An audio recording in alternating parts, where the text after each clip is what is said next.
Shalom bakunzi b'ikiganiro cy'ijambo ry'umunsi, ndabaramukije mbifuriza amahoro ya Kristo Yesu baganze imitima yanyu. Turashima Imana ku gitondo cyiza cy'umugisha duhaye. Umwanya wose wumviriza rino jambo ry'Imana, ndagusengeye ngo rikore igitangaza.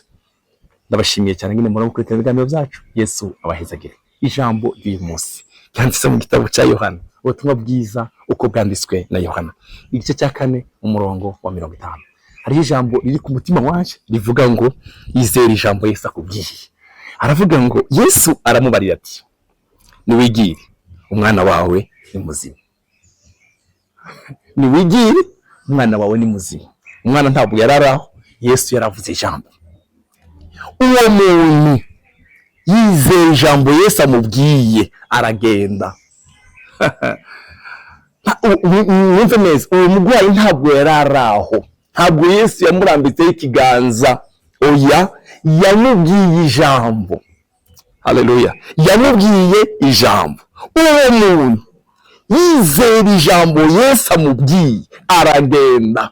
Ntabwo yigeze ajana gukekeranya, ntabwo yigeze avuga ngo se ko atamurambitseho ikiganza biragenda gute, ntabwo yigeze yumvira ibyo bintu byose, oya, yizeye ijambo Yesu amubwiye.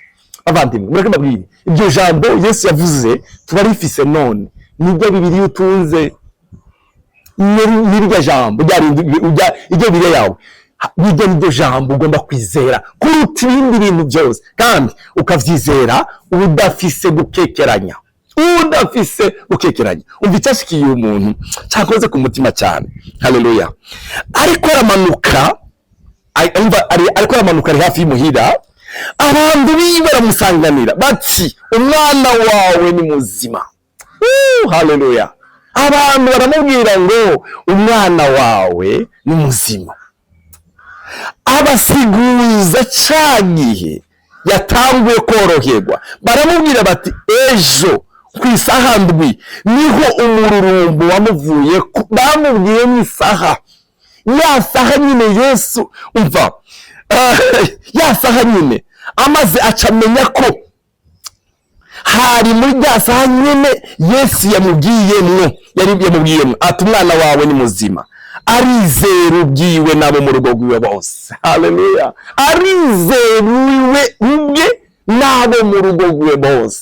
Kubera iki? Igitangaza nabonye, uyu mupapa yasubiye inyuma, yizeye ijambo Yesu amubwiye, ashitse.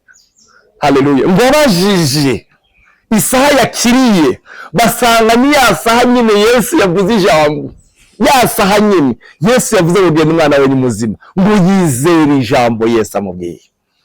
Mukundwa uri kurankurikirana, izere ijambo ry'uyu munsi, wizere ijambo ryavuze ku buzima bwawe. Imana iri inyuma y'ijambo ryayo kugira ngo irishitse, iri inyuma y'ijambo ryayo. Haleluya. Eri yabajije Ana, aramubaza ngo ese waborewe? Aramubwira ngo ya sinaborewe, ariko mfise umubabaro wo mu mutima. Eri abwira ijambo Ana ijambo rimwe gusa, aramubwira ngo, maze Eri aramwishura ati, igitabo cya Samweli wa mbere igice cya 1 umurongo wa 17, ati nuko nibigira amahoro Imana ya Isirayeli guye ico wayisabye. Niryo jambo rimwe gusa Eri yavuze kuri Ana. Umviriza umurongo ukurikira, nawe aramwishura ati numpangaze nje n'inshoreke yawe.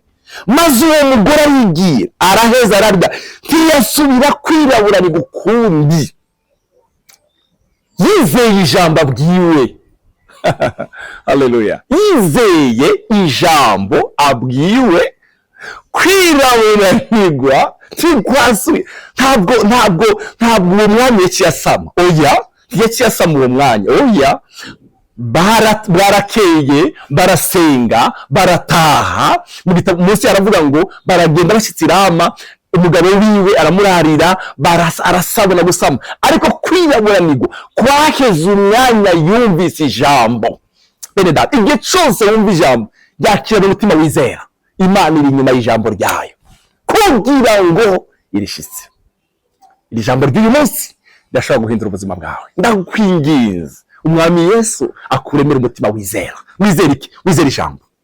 Petero yabwiye Yesu ngo yasanze baraye baroba ijoro ryose, babuze, batamye, bahebuye.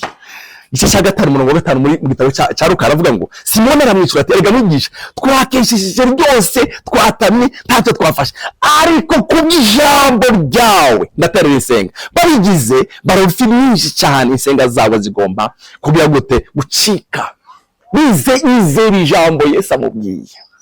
Ndakwifurije kwizera ijambo Yesu akubwira. Ndakwifurije kwizera ijambo ry'Umwami Yesu ku buzima bwawe. Yizera ijambo Yesu amubwiye. Ndakwifurije kwizera ijambo ry'Imana. Niza wumva ijambo ry'Imana, niza usoma ijambo ry'Imana, uryizere ko rikora. Ijambo rirakora, ijambo rirakora.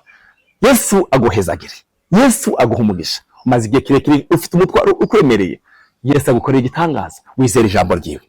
Uyu mugabo yaravuze ngo yizera ijambo Yesu amubwiye, aragenda. Wizera ino jambo ry'uyu munsi rikuremera ishimwe, rikuremera igitangaza. Ndi inyuma y'ijambo ryanje kugira ngo ndirishitse. Mu Baroma aravuga ngo niyo Mana izuzura ibyapfuye ikita ibitariho kibiriho.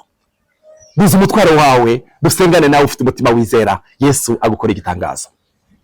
Mwami turagushimye ko duhaye ijambo ryawe.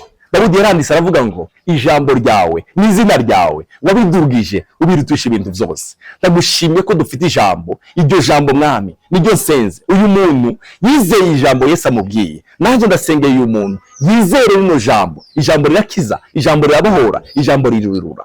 Nimba ari umuntu afite umubabaro, ndasenga ngo ijambo ryawe rimuremere ishimwe Mana. Haleluya. Hari umaze igihe kirekire ariko arasenga, ariko ararira. Ndakwizeye, ndavuze ngo ijambo ryawe rimukoreye igitangaza. Ijambo ryawe rimuremere ishimwe, ijambo ryawe rimuremere impundu mu izina rya Yesu Kristo. Urakoze Mana, ni wowe uza wumva ibisabwa, ni wowe uza urema ishimwe. Uri umukunzi wacu. Hari umuntu arwaye, hari umuntu arushe, hari umuntu aremereye. Ijambo ryawe rimukoreye igitangaza uyu munsi wa none. Urakoze cyane, amashimwe kugarukire mu izina rya Yesu Kristo Umwami wacu. Amen. Yesu abaheza.